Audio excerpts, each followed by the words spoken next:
Pas seulement le Burkina, parce que vous avez fait une analyse intéressante. Oui. Si les Burkinabés savent que le danger est venu Du Togo, mais ben, il ne faut pas se ça taire. peut barder aussi entre le Burkina et le Togo. Mais attends, et pourquoi pas? Moi, si je suis chef de l'armée burkinabé, je sais qu'on a attaqué, on a tué mes éléments, et que l'attaque vient du Togo, ben, j'envoie une poignée de missiles.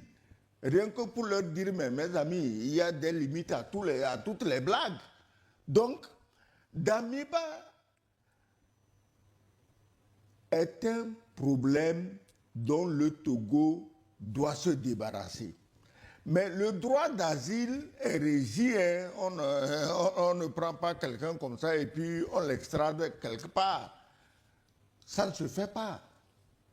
Il y a les lois, hein. Si vous demandez aux juristes, ils vous diront qu'on n'extrade pas quelqu'un comme ça, surtout on ne peut pas l'extrader dans un pays où on sait Il n'y que... a pas une justice équitable qui Non, est garantie. la justice au Burkina est équitable. Et l'équité de la justice... Je parle de ce que dit la loi. Oui, oui, l'équité de la justice au Burkina demande justement qu'on lui coupe la tête.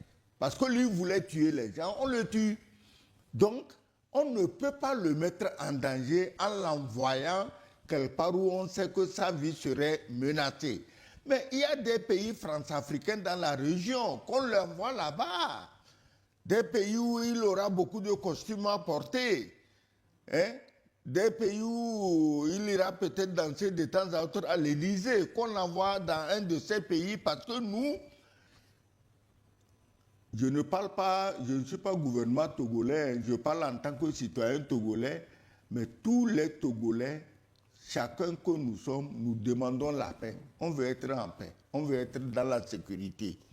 Et on ne peut pas permettre à quelqu'un à qui nous donnons l'asile de mettre tout le peuple togolais en insécurité. Ça on ne peut pas accepter ça.